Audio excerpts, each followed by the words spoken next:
下。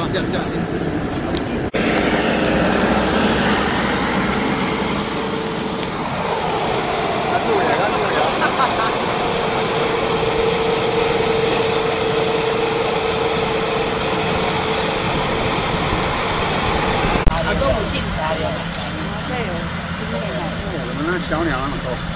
小白说啊，车子一经过，那个虫会跑出来，所以它在吃虫。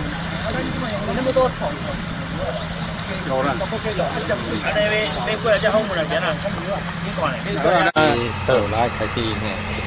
咱中华县民进党籍的这个议员吼，甲建府呢，甲咱卫员长利用咱的这个下晡呢，甲咱总统来做一个这个座谈吼，地方意见的交换。那么呢，咱叶国荣议员呢特别反映到咱这个这个在来里吼员工继续呢放盘这个问题吼，所以讲经过反映了咱总统第一时间随科咱的这个农委会主委咱的陈吉仲过来吼，马上呢做一个决议甲解决，就是讲咱的这个因为咱连续3年在来每100公斤拢900元。的这个绩效非常的好，所以今年呢，说抢种抢种的情况之下，超重要到700公斤，所以绩效放盘到700块，员工农民呢血本无归，所以呢，咱特别呢采取了这个标准成本价，就是以每100台斤800块，但是伊交的绩效低于800块，咱就用补的这个差价但是呢，即摆已经修成这个完成咱就是根据伊这个已经修成交予厂商的这个单据做一个凭证来申报咱的农委会会补这个差价予伊。希望呢咱这个对农民呢会当关心以外，当然上界根本的原因咱农委会参考这个政策，就是讲呢咱所有的政策会当呢达到供需平衡。伊咱的农民对产销较无概念，那看到绩效好，抢种抢种。价等于绝对拢放盘所以咱有做这个决议希望咱所有农民会当相信咱民主政府对恁的关心大家拢会当欢喜庆祝快乐来丰收。我也觉得，它主料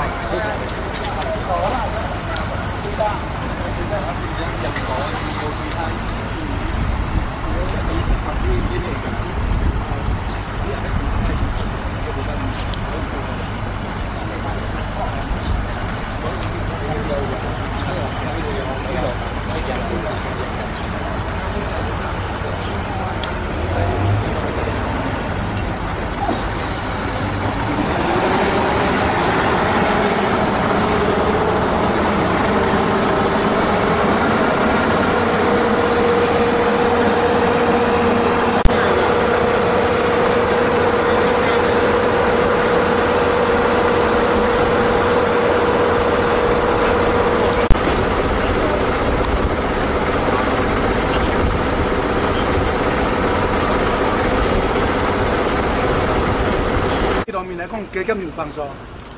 是一个真好的政策啦，配合着农民辛苦一你会感觉讲政府会安怎讲叫大家讲卖安尼啦，好绩效好，今年个种，明年个放盘。即摆提出这个管理机制这开始真好，总量管制，就是讲你得对咱种的时阵开始就做统计，有一个总量，咱会首先一个预防的时阵，才袂发生这个代志。再袂搁第二次像安尼，互农民安尼血本无归。那总量管制，恁农民敢愿意配合？这主要是咱政府一个手续尔。你只要讲，你甲所有场的总量拢背出来，咱县政府做一个统计，咱就知影讲，到底今年什么的产量偌济，什么的产量偌济。因为咱即马是家己就业的足少，拢靠养仔场，只有养仔场、整理养仔场来，细农数量拢一定正确。来，